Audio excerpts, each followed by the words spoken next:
Salut à tous, on se retrouve pour une nouvelle vidéo sur la chaîne YouTube ABCSadmin. On continue avec les tutoriels consacrés à l'administration de Windows. Aujourd'hui, on va voir comment faire pour basculer d'une installation complète de Windows Server 2012 à une installation minimale et inversement. Comme évoqué dans la dernière vidéo, lorsque vous voulez installer Windows Server 2012, vous pouvez choisir entre deux modes d'installation. Le mode Server Core, qui est le mode par défaut de l'installation de Windows Server 2012, et le mode installation complète avec interface graphique et environnement de bureau. Dans Windows 2012, on a la possibilité de basculer de l'interface Core à l'interface GUI et l'inverse, ça veut dire passer de l'interface GUI à l'interface Core, et cela bien sûr grâce à l'outil PowerShell. Ça, c'est une véritable évolution puisque les versions précédentes de Windows Server ne donnaient pas cette possibilité. Et il fallait alors réinstaller Windows pour passer d'un mode Core à une version avec interface graphique et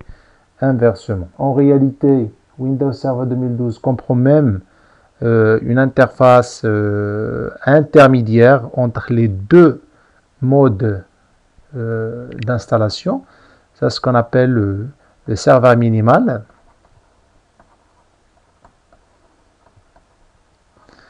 Ça, c'est une interface qui comprend Windows Core plus le gestionnaire de serveur et quelques éléments de panneaux de configuration. On peut aussi passer de serveur minimal à l'interface graphique, aussi passer à l'interface Core, et inversement, ça veut dire passer de Windows Core à serveur minimal et de serveur minimal à l'interface graphique. Dans ce tutoriel, on va voir les trois cas. Premièrement, c'est voir comment passer d'une installation graphique complète GUI à une installation serveur minimal. Deuxième cas, c'est comment passer de serveur minimal à une installation serveur Core. Et troisièmement, on va voir comment passer d'une installation Core à une installation complète avec interface graphique et environnement de bureau. Voyons donc le premier cas qui consiste à passer de GUI à serveur minimal.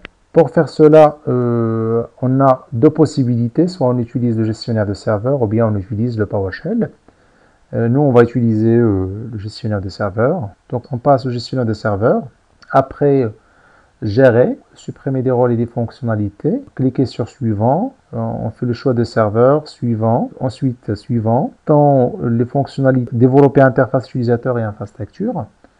Et décocher shell graphique de serveur. Après, on fait suivant. Et on coche redémarrer automatiquement le serveur de destination et on fait supprimer. Une fois que la suppression de l'interface graphique sera achevée, le serveur redémarre.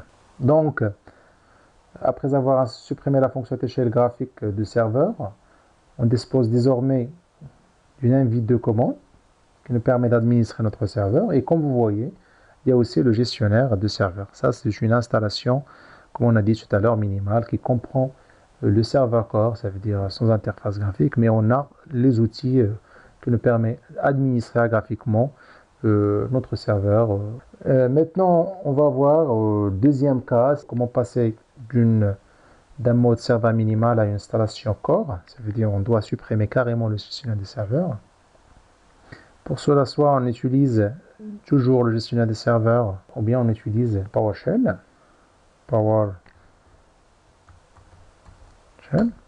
Et voilà, donc on voit ici PS, ça veut dire on est en PowerShell. Et après, on tape la commande install Windows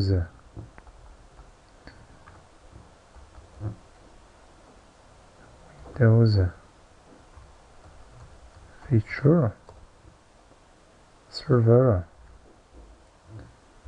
GUI,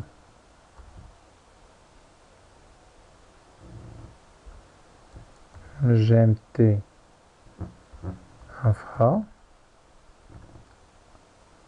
et on fait Start. Cette commande va nous permettre de passer de mode serveur minimal au mode serveur core. Cela va prendre un peu de temps et bien sûr après la désinstallation, le serveur va redémarrer. Donc après avoir primé l'interface ou bien le mode minimal, on va vérifier maintenant le mot de passe. Comme vous voyez, on a ligne de commande qui nous permet d'administrer notre serveur, mais cette fois, on n'a pas le gestionnaire de serveur. Même si on lance la commande comp mgmt launcher pour faire appel à l'outil gestionnaire de serveur, comme vous voyez, ce n'est pas reconnu en tant que commande interne. Donc maintenant, on va voir le troisième cas, c'est comment passer de Windows Server Core à une installation complète avec l'interface graphique et tous les outils graphiques. Donc pour cela, on doit faire appel à PowerShell. On lance la commande install maintenant. Install Windows Feature. Maintenant, on va installer tous les éléments. Ça veut dire le gestionnaire de serveur et Windows Explorator, etc. Donc Server GUI. mgmt infra, virgule, et serveur GUI, shell, et on fait bien sûr start pour redémarrer le serveur après l'installation. Entrée. Cela aussi va prendre un peu de temps. Et bien sûr, après l'installation de ces éléments, le serveur va redémarrer. Donc on va vérifier maintenant donc, le mot de passe. Voilà donc notre version de Windows complète avec l'interface graphique et le gestionnaire de serveur. Voilà, c'est tout ce que concerne cette partie. C'était avec vous, Hicham Aboul Aynain. Je vous remercie d'avoir suivi cette vidéo. Pour plus d'informations, pour plus de tutoriels, visitez le site que vous trouverez dans la description. Et n'oubliez pas de vous abonner à ma chaîne. Merci encore une fois et à la prochaine.